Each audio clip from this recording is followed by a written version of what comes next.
Hello, my name is Braylon Bean, and my topic is on Social Security at the federal level. Social Security is used to help older Americans, workers who become disabled, and families in which a spouse or parent dies. The current Social Security program is structured as a pay as you go system that pays beneficiaries out of current worker payroll contributions. After looking at the two articles discussed, you will find that some wants to reform Social Security.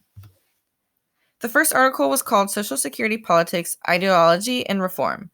To start, there are either people for or against Social Security. Proponents of the Social Security program say that any required changes can be made within the existing framework because the current system, based on its social insurance structure and principles, is working well, and privatization would be risky and costly as well as harmful to beneficiaries. Opponents claim fundamental changes to the program are required because the aging of the population is a catastrophe that threatens to bankrupt the national economy. They also argue that reforms based on market ideals, including privatization of government programs, will result in national savings, economic expansion, and personal wealth. The authors recognize that economic and social values are what drives the Social Security reform, and they also recognize that ideologies are essential as well. There are two types of ideologies discussed in the article: market and social contract. Those that are for the market ideology believe the market is the best social mechanism for exchanging goods and services, assuming that competition and profit seeking will create fair exchange and higher rates of return. They value economic objectives, including national savings, capital accumulation, a residual role for government, individual wealth, self responsibility, and equity between generations. Those that support the social contract ideology believe in an implicit, mutually binding contract between a responsible government and citizenry for protection in return for submission to the nation's authority. Social Security is a social insurance contract wherein the U.S. government promises financial security to eligible citizens in return for payroll taxes.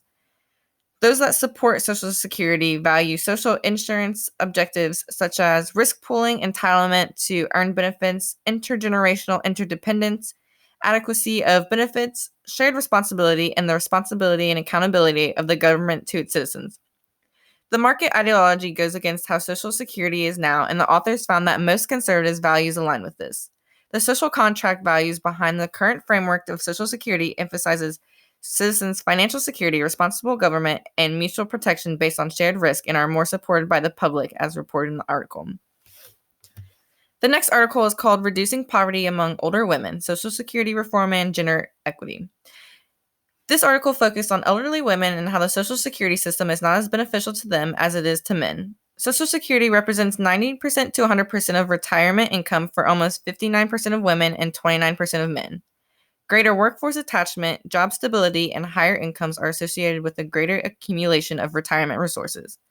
Women, as a result of their different employment histories, are thus much less likely than men to receive a private pension in old age. With the idea to privatize Social Security, the problem will grow even more for women.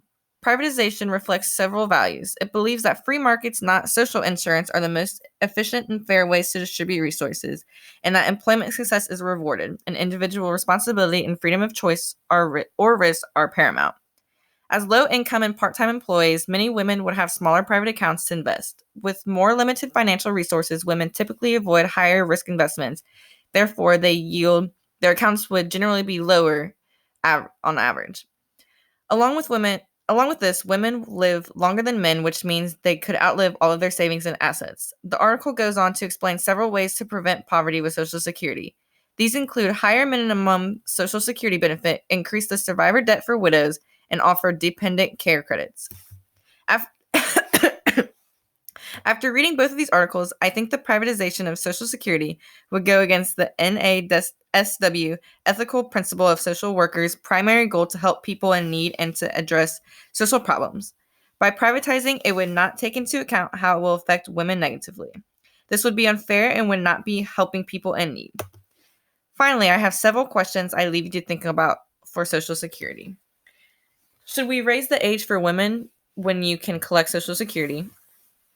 What is your opinion on privatizing Social Security? What changes would you make to Social Security? And is Social Security responsible for keeping the elderly out of poverty?